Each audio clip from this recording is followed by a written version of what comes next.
မှုဝက်ချန်နဲ့ရိုးရိုးဝက်ချန်မတူညီတဲ့အချက်၄ချက်။ဒီအချက်၄ချက်ကိုဒီနေ့မှာပြပြပေးမှာဖြစ်ပါတယ်။အားလုံးမင်္ဂလာပါဒေါက်တာအောင် channel ကနေပြန်လည်ကြိုဆိုလိုက်ပါတယ်။ကျွန်တော်ကတော့အလှပရေးရနဲ့ဆိုင်တဲ့ကျန်းမာရေးဗဟုသုတတွေအထွေထွေကျန်းမာရေးဗဟုသုတတွေကိုမျှဝေပေးနေတဲ့ဒေါက်တာအောင်ဖြစ်ပါတယ်။ကြည့်ဒါဆိုရင်ကျွန်တော်စပြောပါမယ်။အဲ့တော့မှုဝက်ချန်ဆိုတာကကျွန်တော်တို့သူ့ရဲ့အခေါ်အဝေါ်ကဒီမှုပိုးကြောင့်ဖြစ်တာဖြစ်တဲ့အတွက် fungal acne လို့ခေါ်တယ်။နောက်ရိုးရိုးဝက်ချန်ကျတော့ဘာလို့ရိုးရိုးဝက်ချန်လို့ပြောလဲဆိုတော့ကျွန်တော်တို့ပုံမှန်တွေ့နေကြဝက်ချန်ဖြစ်တဲ့အတွက်ကြောင့်မလို့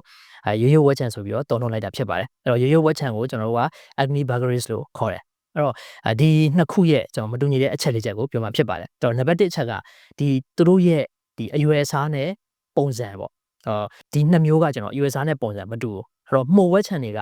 ဘယ်လိုမျိုးအရွယ်အစားရှိလဲဆိုတော့အရွယ်အစားခက်သေးသေးလေးပြီးတော့သူတို့ကအစုလိုက်အပြုံလိုက်ပေါက်တယ်ပြီးတော့သူတို့ရဲ့အရွယ်အစားကလည်း uniform ဖြစ်တယ် uniform ဆိုတာတစ်ခုနဲ့တစ်ခုကအရွယ်အစားကကျွန်တော်အတူတူလောက်ပဲရှိတယ်ပေါ့နော်တစ်ခုကအရန်ကြီးလိုက်အရန်သေးလိုက်မဟုတ်ဘူးသူတို့ရဲ့အရွယ်အစားက uniform ဖြစ်တဲ့အတွက်အရွယ်အစားတစ်ခုနဲ့တစ်ခုကျွန်တော်တို့ကတူတယ်ပေါ့နော်အရွယ်အစားညီညီလေးနဲ့သူတို့ကအစုလိုက်ပြုံလိုက်လေးပေါက်လေးရှိတယ်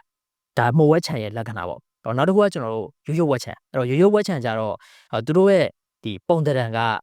တစ်ခုနဲ့တစ်ခုမတူဘူးသေးတာရှိရဲအရွယ်စားနည်းနည်းကြီးတာရှိရဲအကြီးကြီးရှိရဲ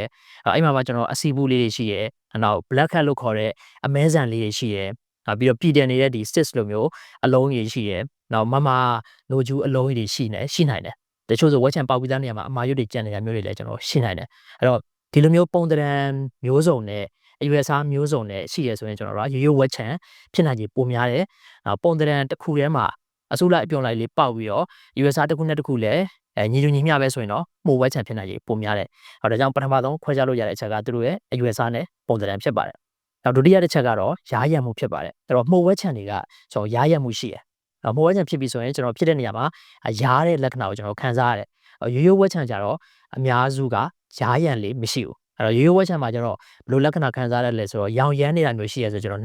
နာကျင်တဲ့ဝေဒနာတော့ခံစားတတ်တယ်။အဲ့တော့ဒီရားရံမှုရှိခြင်းမရှိခြင်းနဲ့လည်းကျွန်တော်အကြံဉာဏ်ခွဲခြားလို့ရတယ်။မှုဝက်ချန်ဆိုရင်ရားရံမှုရှိတယ်ရိုးရိုးဝက်ချန်ဆိုရင်ရားရံမှုမရှိဘူးပေါ့နော်ဒီလိုမျိုးကျွန်တော်မှတ်ထားလို့ရတယ်။နောက်နံပါတ်3ချက်ကတော့ဖြစ်စေတဲ့အကြောင်းရင်းပေါ့။မှုဝက်ချန်ကတော့သူ့နာမည်အတိုင်းပဲမှုအကြောင်းဖြစ်တာ။ဒီရိုးရိုးဝက်ချန်ကြတော့ဖြစ်စေတဲ့အကြောင်းရင်းတွေကများတယ်။ဘက်တီးရီးယားပိုးကြောင့်ဖြစ်တာလည်းပါတယ်။သူတို့ရဲ့ဒီအစီကျွန်တော်တို့အရေပြားမှာရှိတဲ့အစီထုတ်လုပ်မှုများတာကြောင့်ဖြစ်တာလည်းပါတယ်။နောက်ထပ်ဖြစ်စေတဲ့အကြောင်းရင်းကဒီအစီထုတ်တဲ့ပြုံလေးတွေရောင်ရမ်းတာ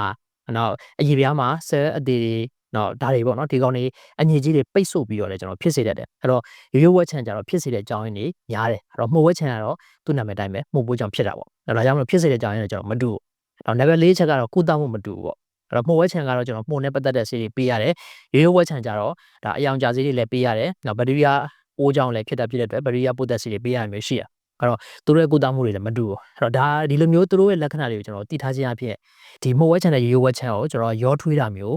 အလားလာရောနေသွားပြီးတော့ကုသတဲ့အခါမှာတက်မတ်ယောဂါကိုတိတိကျကျကုသလို့ရမှာဖြစ်ပါတယ်အဲ့တော့ဒါပေမဲ့ချွင်းချက်အနေနဲ့ကျွန်တော်သိထားမှာတစ်ခါလေမှာဒီလူတစ်ယောက်တည်းမှာမှုဝက်ချန်ရောရိုးရိုးဝက်ချန်ရောတပြိုင်တည်းပေါက်တာမျိုးလည်းကျွန်တော်ရှိနိုင်တယ်ဒီလိုမျိုးဆိုတော့ဒီကုသမှုကအနည်းငယ်အပြောင်းလဲရှိသွားနိုင်ပါတယ်အဲ့တော့အခုလောက်ဆိုရင်